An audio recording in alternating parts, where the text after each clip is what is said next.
Kita pada saat ini akan membahas tentang Nabi Sulaiman alaihissalam. Beliau ini adalah anak Nabi Daud alaihissalam. Jadi satu zaman, cuman beda rentang usia. Nabi Daud alaihissalam menjadi nabi dan raja bagi Bani Israel. Begitu juga dengan Nabi Sulaiman alaihissalam menjadi raja dan nabi bagi Bani Israel. Dan ini sebetulnya mengajarkan bahwa walaupun seorang nabi, seorang rasul, tidak salah sebenarnya dia memiliki kekuasaan, tidak masalah dia memiliki harta, tetapi hartanya itu tidak membuat dia jauh dari Allah, tapi menjadi dia semakin dekat kepada Allah. Kadang memang dengan kita berharta itu agak lebih mudah mengajak orang kepada kebaikan. Ada kalanya seperti itu. Misalnya saja kalau kita mengajak orang, kemudian kamu mau nggak dengar pengajian, nanti saya kasih 20.000. Ini misalnya nih, orang pasti akan tertarik ingin ikut karena ada yang diharapkan dia 20.000. Walaupun 20.000, tetapi bagi sebagian orang ini suatu pancingan. Sama seperti sekarang ini banyak ceramah-ceramah agama, habis ceramah kita akan makan-makan. Nah itu kan lumayan rame yang ikut. Jadi tidak ada salahnya kalau kita memiliki harta, kemudian kita membawa harta kita itu untuk kebaikan. Seperti di kalangan para sahabat, Abu Bakar Siddiq kaya, jadi lebih mudah untuk mengajak orang karena dia dipandang orang, karena dia berharta. Nah jadi inilah gunanya orang yang berharta, yang dekat kepada Allah, lebih mudah untuk mengajak orang kepada Allah. Ya, ini insya Allah seperti itu. Nah begitu juga dengan Nabi Sulaiman alaihissalam ini. Tetapi mesti kita ingat, Nabi Sulaiman ini dia punya abang. Nama abangnya itu Absalom. Nabi Sulaiman lebih sering diajak oleh Nabi Daud untuk menyelesaikan permasalahan yang ada pada masyarakat.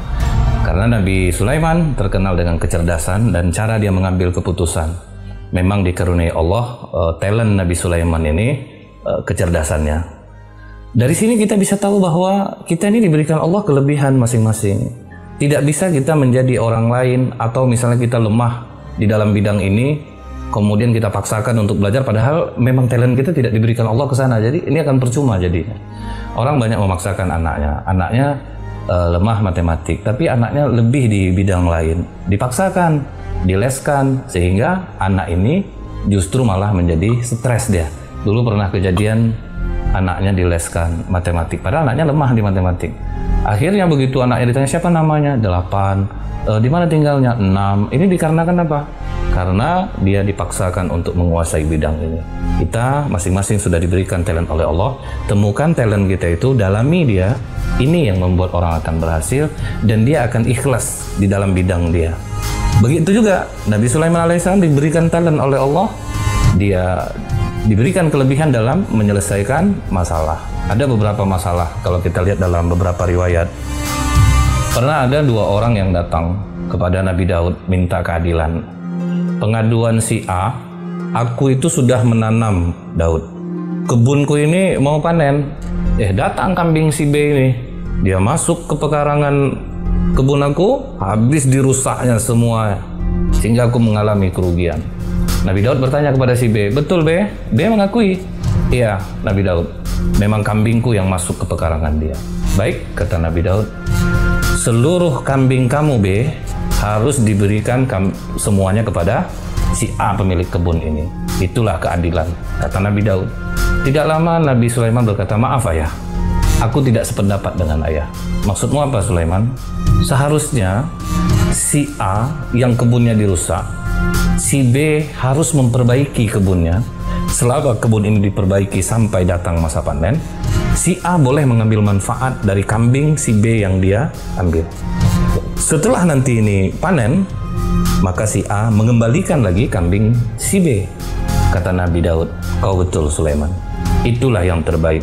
Ikut pendapat Sulaiman. Nah, lihat, seorang nabi dan rasul yang dikenal memiliki kelebihan dalam mengadili, ternyata anaknya lebih pintar.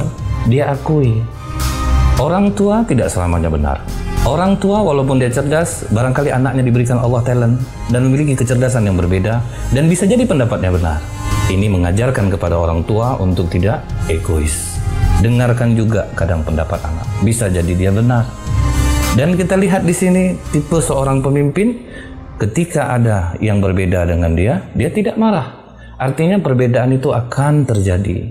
Jangan kita itu selalu memperdalam tentang perbedaan. Dari mana sisi orang memandang, dia akan mengatakan dia benar. Yang ini mengatakan ini benar. Orang buta kalau ditanya tentang gajah, pernah nih, ini gajah, orang butanya ada 2 orang, kemudian yang satu terpegang hidungnya. Gajah itu panjang, kata dia, karena dia megang hidung. Kalau kata yang satu lagi, enggak, kurus, kecil, dia megang ekor, pendek.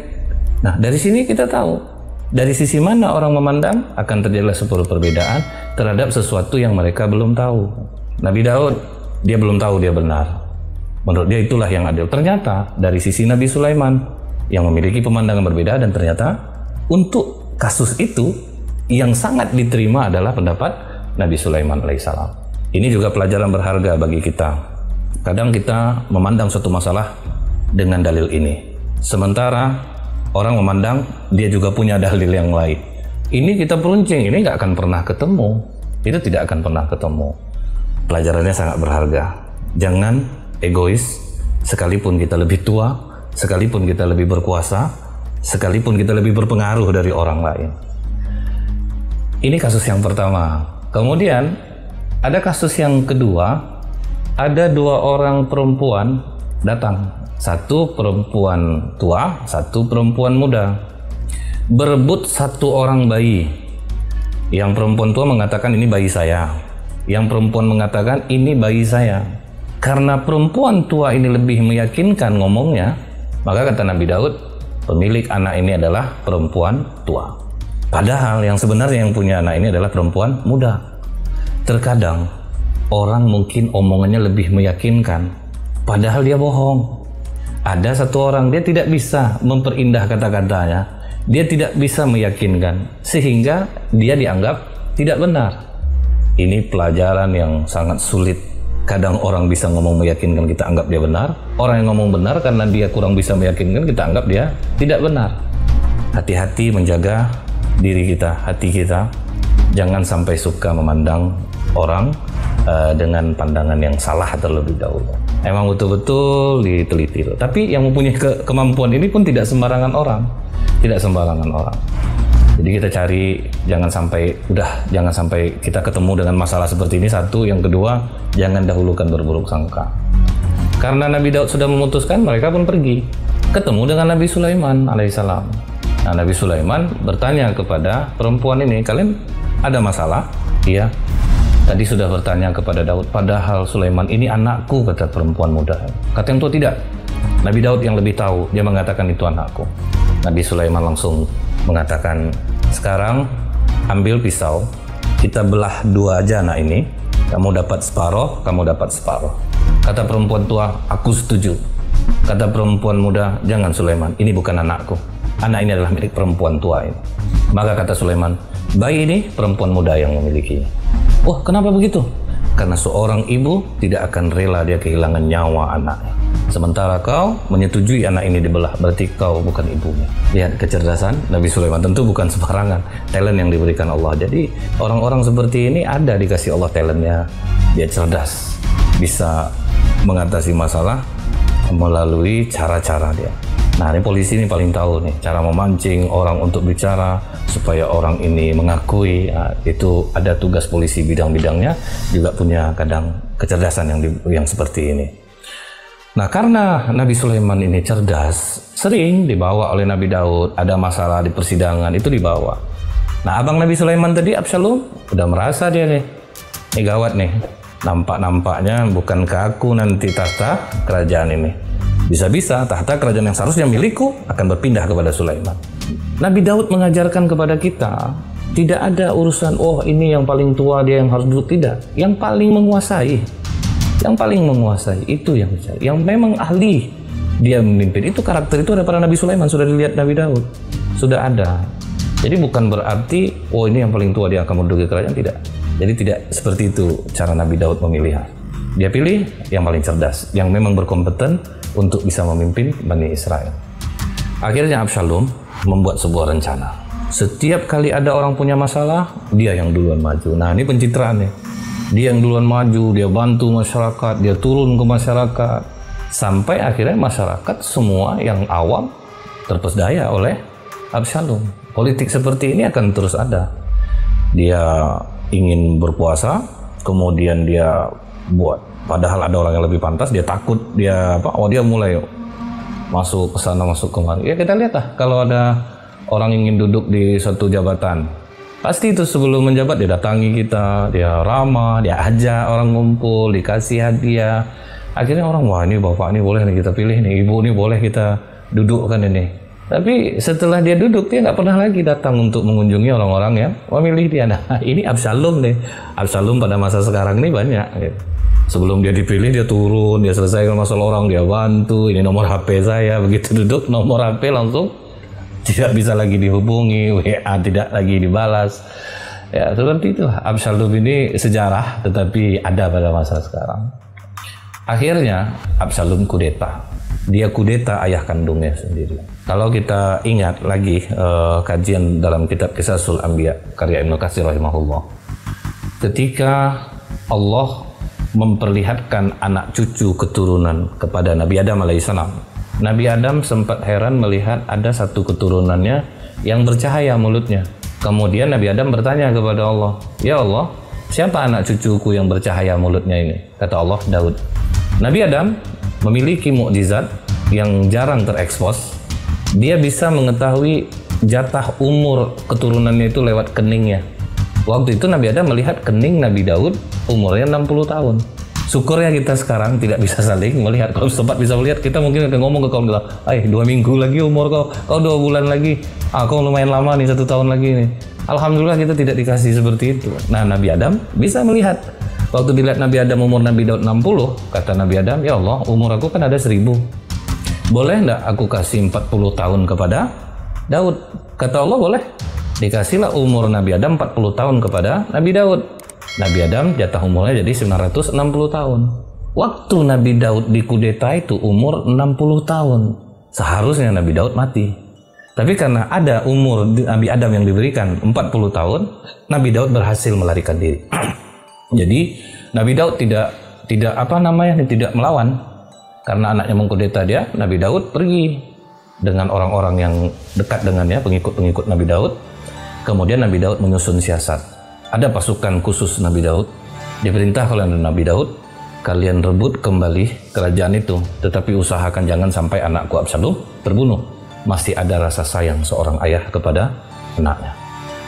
Tapi qadarullah, Absalom melawan dan akhirnya Absalom terbunuh. Kembalilah Nabi Daud memegang kekerajaan sampai umur 100 tahun.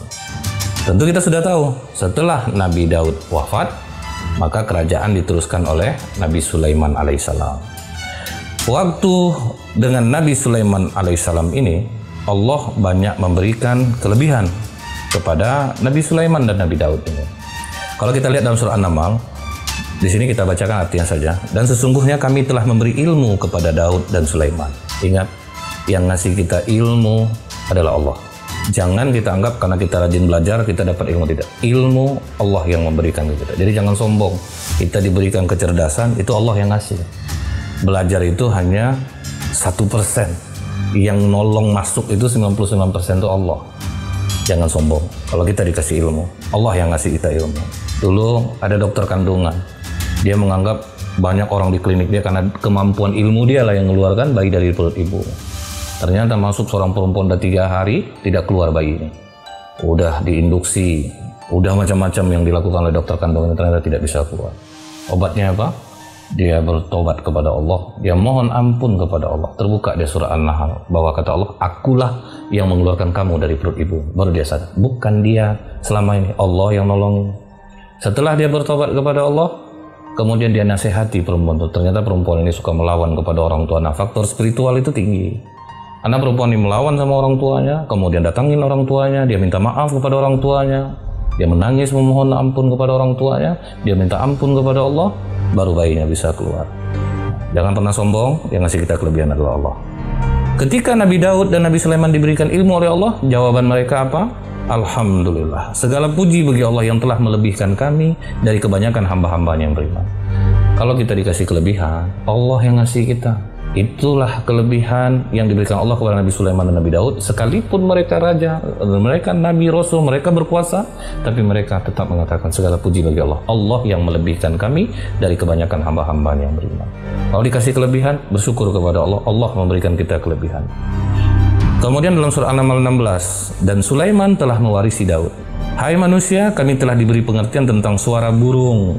Nah, Nabi Sulaiman ngerti dengan suara burung. Dan di kami diberi segala sesuatu, maksudnya kerajaan, harta, apapun. Sesungguhnya semua ini benar-benar suatu karunia yang nyata. Ini benar-benar terjadi, Allah yang ngasih. Kalau kita ingat, Nabi Sulaiman ngobrol sama burung. Pernah ada burung bersarang di sebuah pohon di depan rumah seseorang. Karena kicauan burung ini jelek, membuat orang yang punya rumah ini merasa terganggu. Dia lempari burung itu pakai batu. Burung itu kena sakit, dia ngadu kepada Nabi Sulaiman. Nah, ini obrolan burung kepada Nabi Sulaiman.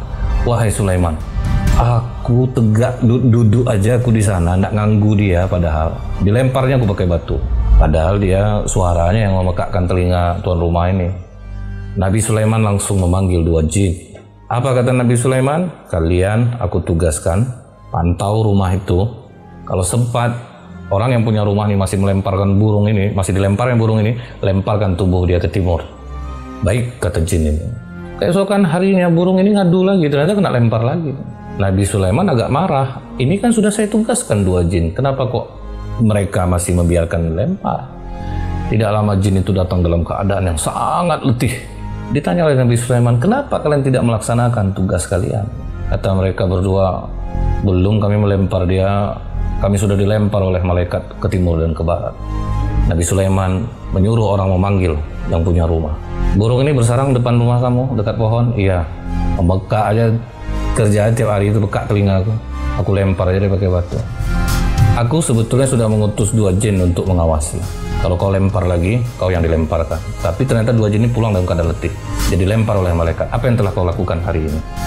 Kata orang punya rumah ini, tadi pagi aku mau makan, mau menyuap makan. Datang orang kelaparan meminta makan kepadaku. Aku berikan makanan itu kepadanya. Jadi ingat, amalan nasi orang makan dalam keadaan kita lapar, malaikat akan nolong kita insya Allah. Tapi siap-siap ya praktek seperti ini, nanti kelaparan jangan sampai saya pula disalahkan. Itu dahsyatnya sedekah, sebetulnya sedekah makan. Ini obrolan Nabi Sulaiman dengan burung. Dan ternyata diberitakan Allah dalam surat An-Naml ayat 16. Juga kalau kita lihat dalam surah Al-Anbiya 81, dan telah kami tundukkan untuk Sulaiman angin yang sangat kencang tiupannya. Lihat kekuasaan Nabi Sulaiman, bukan harta aja, angin pun bisa diperintahkan oleh Nabi Sulaiman. Tunduk kepada keinginan Sulaiman, berembus sesuai dengan perintahnya. Kemanapun Nabi Sulaiman menyuruhnya, angin akan menuruti perintahnya dengan izin Allah. Bisa mengendalikan makhluk lain juga. Kalau kita lihat dalam surah An-Naml 17, dan dihimpunkan untuk Sulaiman tentaranya dari jin. Nah, ini yang tadi kita singgungkan, jin juga nurut sama Nabi Sulaiman. Jin apa aja itu di bawah kendali Nabi Sulaiman. Ibaratnya nggak perlu ruqyah kalau sama Nabi Sulaiman, jin takut sama Nabi Sulaiman. Kalau dia datang, semua jin akan menuruti perintahnya. Nah, kalau kita lihat perintah Nabi Sulaiman ini ada di daerah Yaman, namanya Sumur Lainah. Itu dulunya jumlahnya 300. Semua batu, sekarang hanya tinggal sisa 20 sumur. Dan itu batu, tidak akan bisa dikerjakan oleh manusia biasa atau alat berat sekalipun. Tapi sumur itu sampai sekarang masih ada. Itulah pekerjaan jin yang diperintahkan oleh Nabi Sulaiman. Sampai hari ini masih ada sumur itu, teman tinggal 20 dari 300 sumur. Dan sumur betul-betul bulat. Itu untuk tempat persediaan air diperintahkan Nabi Sulaiman kepada para jin untuk menggalinya. Itulah kekuatan pasukan Nabi Sulaiman dari golongan jin. Kemudian gedung-gedung pada masa Nabi Sulaiman itu semua jin yang dikerahkan oleh Nabi Sulaiman. Bahkan nih kalau kita lihat dalam surah Al-Anbiya 81, setan pun itu tunduk kepada Nabi Sulaiman. Bayangin, setan itu tunduk kepada Nabi Sulaiman. Dan kami telah tundukkan kepada Sulaiman segolongan setan yang menyelam ke dalam laut untuknya mengerjakan pekerjaan selain daripada itu, dan adalah kami memelihara mereka itu. Dahsyat nggak tuh, setan di atas jin lagi itu. Kalau ibaratnya bosnya udah tuh, itu di bawah kendali Nabi Sulaiman. Kalau kita lihat dalam riwayat lain, itu dalam judul Ketika Dunia Tanpa Iblis. Nah, ini maksudnya sebetulnya pada zaman Nabi Sulaiman. Nabi Sulaiman bermohon kepada Allah, ya Allah, izinkanlah aku untuk menawan seluruh iblis. Allah katakan, jangan Sulaiman. Kalau kau menawan iblis, berhenti semua kegiatan manusia. Kata Nabi Sulaiman tidak paham ini maksud Allah itu. Kata Nabi Sulaiman, ya aku mencoba saja, beberapa hari aja aku tangkap, ya Allah. Kan kau sudah memberikan kelebihan kepadaku nih, aku kan bisa untuk menundukkan mereka. Kata Allah, baik, silahkan. Iblis seluruhnya ditangkap oleh Nabi Sulaiman. Setan-setan semua ditangkap oleh Nabi Sulaiman. Di kerajaan Nabi Sulaiman, itu satu kali masak ratusan sapi yang harus dipotong tiap hari. Karena itu untuk juga rakyatnya, dibagi semuanya.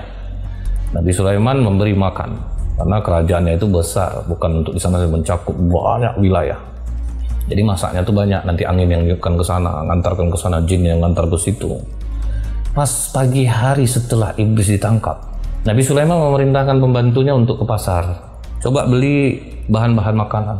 Semua pasar tutup, sampai sore tutup. Nabi Sulaiman keesokan harinya menyuruh lagi, coba pergi lagi ke pasar, tutup, hanya minum air saja lagi. Orang semua di kerajaan. Nabi Sulaiman bertanya kepada Allah, ya Allah, kenapa jadi seperti ini? Ditanya oleh Allah, coba kau suruh orang melihat kemana para pedagang itu pergi. Rupanya seluruh pedagang itu beribadah, melupakan dagangannya. Mereka menangis-nangis minta ampun kepada Allah. Mereka betul-betul mempersiapkan diri untuk ke akhirat. Makanya kata Allah, itulah Sulaiman. Guna aku menciptakan iblis itu, supaya orang mau berjuang untuk dunianya dan dia tidak terpengaruh, dia bisa dekat kepada Allah. Kalau semua iblis ditangkap, semua manusia akan menjadi baik dan dia hanya mengingat mati dan dia akan lupakan seluruh kegiatan pekerjaan. Itulah sisi positifnya ada iblis. Kalau sempat iblis tidak ada, berhenti semuanya orang. Orang nggak mau lagi jualan kerja, udah orang nangis untuk akhirat saja. Nah, bergembiralah kita, iblis ini ada perjuangan jadinya, ada yang bisa kita belanja untuk makan. Karena kalau sempat iblis kosong, ini kosong semua, pasar kosong. Nggak ada orang yang mau jualan, orang akan menangis-nangis untuk minta ampun kepada Allah. Itulah kelebihan Nabi Sulaiman diberikan oleh Allah. Dan juga Nabi Sulaiman dalam surah An-Naml 18 pernah jalan dengan rombongan, terdengar dia semut mengomandoi pasukannya, masyarakatnya, masuk, Sulaiman akan lewat, nanti kalian akan terinjak olehnya dan bala tentaranya, masuk. Disinilah dalam surah An-Naml semut ini Allah ingin memberitahu kepada kita, semut itu sama dengan manusia koloninya. Mereka itu seperti manusia, komunikasinya, arsiteknya, bagian pekerjaannya itu semua sudah ada. Di Brazil ada dibongkar orang tanah istana semut dan rancangan itu sangat luar biasa indahnya. Semut kerjasama dan semut tidak pernah mengeluh. Itu kelebihan semut itu, mereka kerja aja.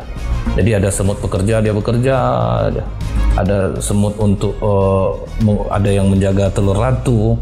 Jadi ada bagian-bagiannya. Luar biasa kalau kita membahas masalah semut ini. Jadi semut, mereka itu saling berkomunikasi sama seperti yang dilakukan oleh manusia. Dan semut itu loyalitasnya tinggi.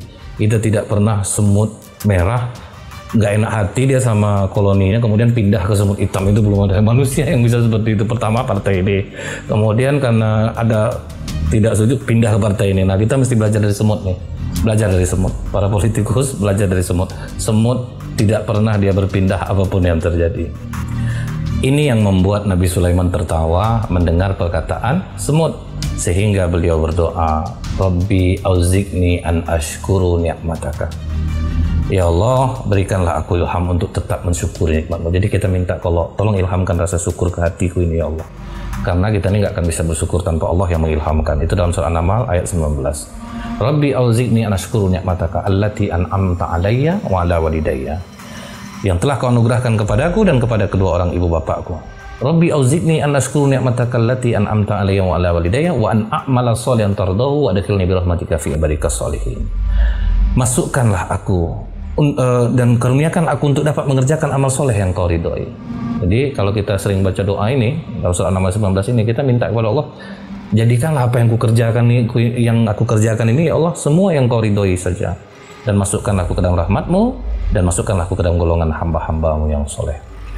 Waktu Nabi Sulaiman melakukan perjalanan, ada yang bilang ke San'a di Yaman.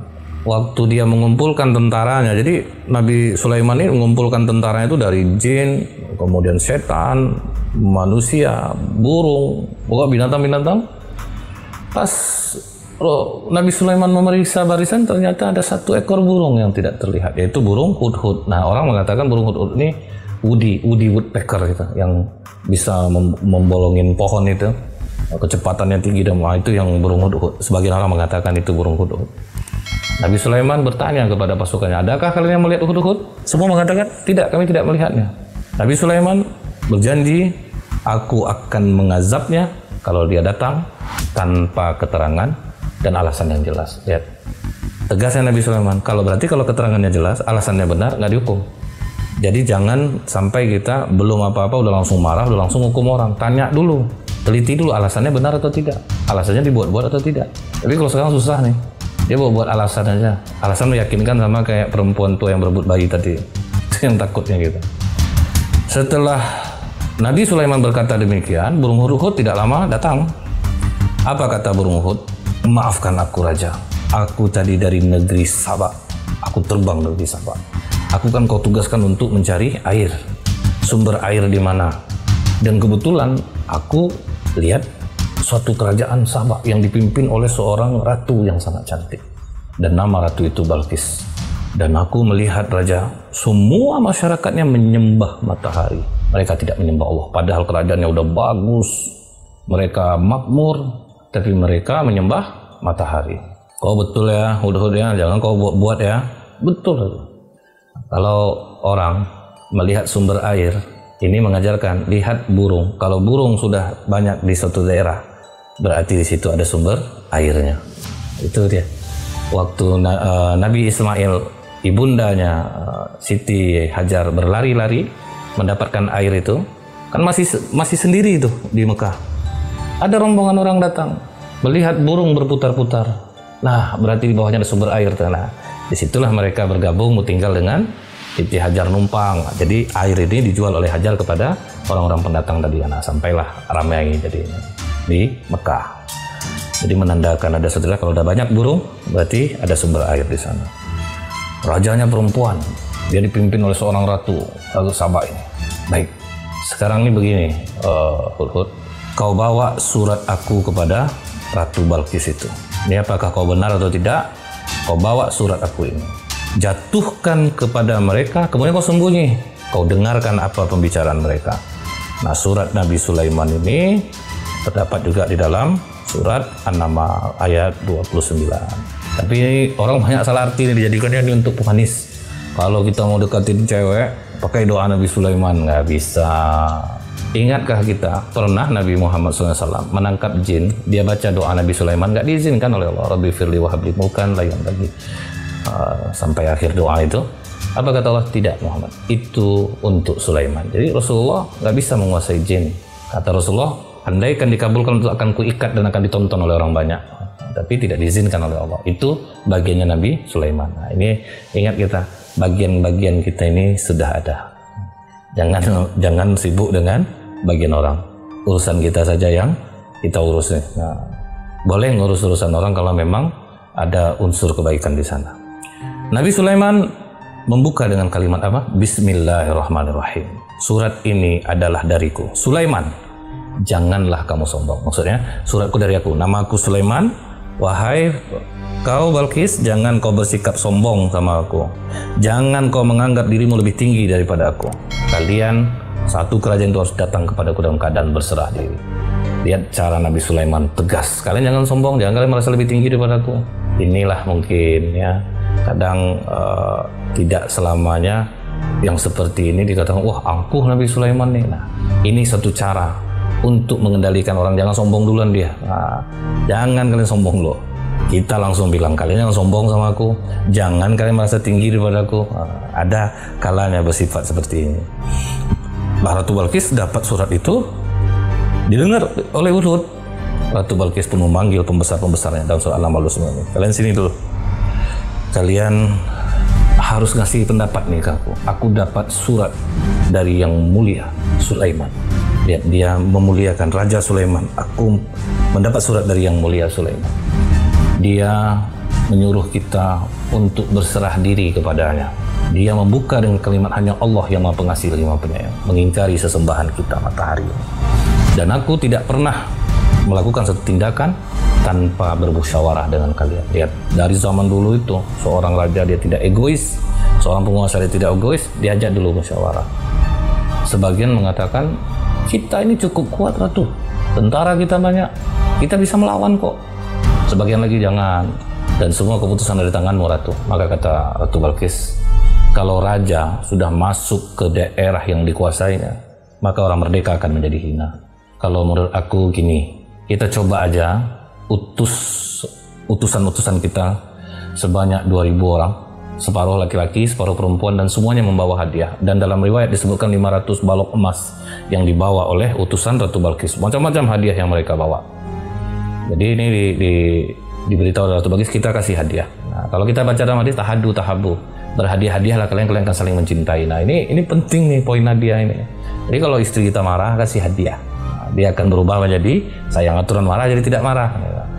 Orang yang tidak senang sama kita, kasih dia hadiah, dia akan senang benar. Cuman banyak orang menyalahartikan hadiah ini dia untuk mendapatkan sesuatu kepentingan. Kita lihatlah terbaliknya. Kalau orang kaya pesta pasti yang ngasih kado juga besar karena dia ada pengharapannya dengan orang tua dari mempelai ini, karena pejabat ke pimpinan dia kah.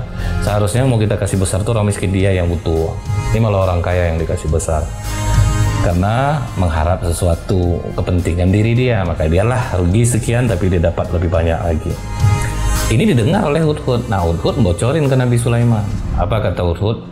Mereka akan datang dengan mengirim 2.000 utusan, membawa hadiah yang bermacam-macam, dan tersebut di dalam hadiah itu ada parfum, juga ada minyak ambar, ada minyak kasturi, juga balok emas, macam-macam. Maka kata Nabi Sulaiman, oh mereka ingin ngasih aku hadiah. Dan dia juga mengatakan begini Sulaiman, kalau dia seorang raja maka dia akan menerima, tapi kalau dia seorang nabi dia akan menolaknya. Jadi ini juga tes dari Ratu Balqis dan disampaikan oleh Hudhud kepada Nabi Sulaiman. Maka Nabi Sulaiman perintahkan seluruh pasukannya, semua jin bangun dari batu bata emas, semua dirombak istana Nabi Sulaiman yang sangat luas, bangun dari emas, perak, mutiara, dan anak-anak jin disuruh cari binatang-binatang yang aneh-aneh untuk kita letakkan di sini. Bekerja semua dengan waktu yang sebentar. Selesai istana megah, lantai kaca yang pokoknya luar biasa dahsyatnya, indahnya. Maka datang utusan-utusan itu. Ada beberapa bulan perjalanan datang mereka membawa hadiah. Kata Nabi Sulaiman, kalian mau ngasih aku hadiah? Nggak nengok kalian nih. Emas aja di tembok sama aku ya. Nah, kalian datang bawa ini untuk aku. Nah, aku terima balik semua. Kalau nggak datang ratu kalian, aku hancurkan negeri kalian. Bawa semua hadiah kalian. Nggak diterima oleh Nabi Sulaiman. Disitulah Ratu Balqis yakin bahwa ini dia adalah seorang nabi. Kita harus datang kepadanya. Singgasana Ratu Balqis itu di dinding sampai 7 pintu untuk menjaga singgasana. Kemudian Nabi Sulaiman alaihissalam mengatakan kepada para jin, orang-orang yang berilmu, meminta mereka untuk bermusyawarah. Kata Nabi Sulaiman, siapa yang bisa memindahkan singgasana Balqis kemari? Yang daftar dulu siapa? Jin Ifrit. Itu dalam surat An-Naml ayat 39. Apa kata Jin Ifrit? Aku akan datang kepadamu dengan membawa singgasana sebelum kamu berdiri dari tempat dudukmu. Dari majelis tempat dudukmu, aku akan bisa mengambilnya. Kalau engkau mau, saat ini juga akan aku ambil singgasananya. Maka kata Nabi Sulaiman, aku butuh lebih cepat lagi. Ada enggak yang bisa lebih cepat?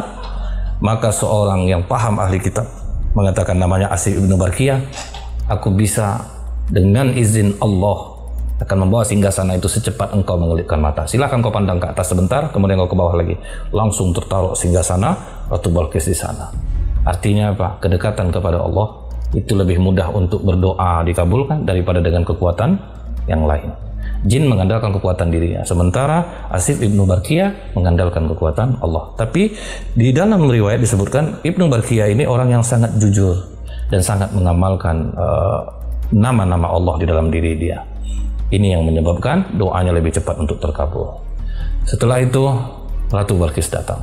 Singgasana itu sudah dimodif sedikit, dihias-hias oleh Nabi Sulaiman. Begitu dia masuk istana Sulaiman, kaget dia betapa indahnya sampai dia mengangkat roknya. Sana disangkanya itu air. Kata Nabi Sulaiman, lepaskan saja rohmu, ini bukan air, lepaskan saja ke bawah. Waduh, takjub. Kemudian apa kata Nabi Sulaiman? Kau ingat itu, diperhatikan dari singgasana. Ini seperti singgasanaku, memang ini singgasanamu. Allah yang telah membawanya kemari. Jadi Nabi Sulaiman memiliki kekuasaan, doanya dikabulkan, tapi Ibnu Barkiyah, Asif Ibnu Barkiyah yang berdoa. Artinya orang juga punya kelebihan masing-masing. Sekalipun dia seorang Nabi dan Rasul, dia mengakui ini kalau orang baik, orang yang berdoa ini bagus dia berdoa, itu bagian dia. Dia orang jujur. Jadi jangan pernah kita nganggap, oh saya ini udah hebat nih amal saya, doa saya dikabulkan, kalau lebih rendah daripada saya, enggak. Padahal dia Nabi dan Rasul loh. Semua ada kekuasaan, tapi Asif Ibnu Barkiyah yang Nabi Sulaiman, siapa yang bisa bawa? Nah, Nabi Sulaiman mengakui bahwa ini Ibnu Barkiyah, Asif Ibnu Barkiyah ini luar biasa kejujuran dan ketaatannya kepada Allah. Ini juga untuk mengajarkan kita, bukan Nabi Sulaiman itu tidak bisa. Dia mengajarkan bahwa orang yang jujur, orang yang betul dekat kepada Allah, permohonan dia akan dikabulkan oleh Allah. Disitulah Ratu Balqis takjub kepada Nabi Sulaiman, dia berserah diri, seluruh pasukan kerajaannya mereka menyembah kepada Allah, dan dia menjadi istri Nabi Sulaiman alaihissalam. Jin terus bekerja, mereka takut tidak menuruti perintah Nabi Sulaiman, sampai Nabi Sulaiman tidak mereka ketahui sudah wafat. Mereka terus bekerja. Ini kalau kita lihat dalam surat Saba ayat 15, maka ketika kami telah menetapkan kematian atas Sulaiman, tidak ada yang tahu bahwa Nabi Sulaiman sudah meninggal, kecuali akhirnya rayap yang memakan tongkatnya. Itu sudah berapa lama dia berdiri, disangka jin-jin yang bekerja untuk dia masih hidup, semua tetap bekerja sesuai yang telah diperintahkan. Nah, rayap itu memakan tongkatnya sampai Nabi Sulaiman jatuh. Maka ketika dia telah tersungkur, baru jin tahu bahwa sekiranya mereka mengetahui yang gaib, tentu mereka tidak tetap dalam siksa yang menghinakan. Maksudnya apa? Jin juga tidak tahu perkara gaib, sehingga dia tidak tahu Nabi Sulaiman. Kalau tahu, aku nggak akan mau usaha jin ini kerja, mau aku diazab oleh Nabi Sulaiman, suruh kerja itu. Artinya apa? Jin pun tidak mengetahui perkara gaib. Inilah kisah Nabi Sulaiman alaihissalam. Mudah-mudahan banyak pelajaran yang bisa kita ambil dari sini. Semoga bermanfaat. Subhanakallahumma bihamdika asyhadu an la ilaha illa anta astaghfiruka wa atubu ilaik. Assalamualaikum warahmatullahi wabarakatuh.